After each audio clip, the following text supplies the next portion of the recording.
C'est l'histoire d'un exil de mes parents en France, juifs de Tunisie.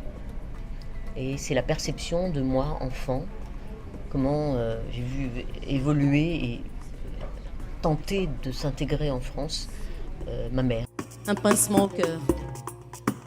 Déchiré, tu étais entre la Tunisie et la France. Écartelé entre un couscous et une béchamel. Perdu entre l'arabe et le français, tu disais, je me souviens, tu disais, Aïna min aïni habiboun sahirun. Et al-Atlal, ça veut dire les ruines. Ça veut dire en arabe les décombres, ce qui reste d'un pays ou d'un amour. Et c'est aussi la chanson que chantait la mère de Nora et Dans son qui jardin. était peut-être comme le secret de sa nostalgie et qui fait que quand Nora a retrouvé cette chanson, elle a compris sans doute quelque chose de l'état de ce que vivait sa mère à ce moment-là.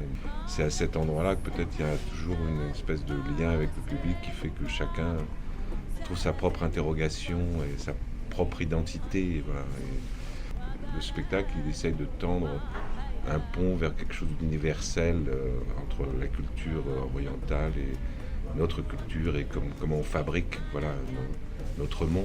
Voilà. Et ce qui me plaît beaucoup chez Kalsoum, c'est quand même cette nostalgie joyeuse.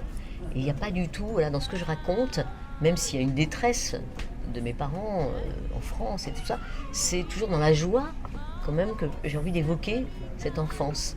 Parce que maintenant, j'ai un humour là-dessus, j'ai une ironie, j'accepte aussi tout ce que je leur dois aussi.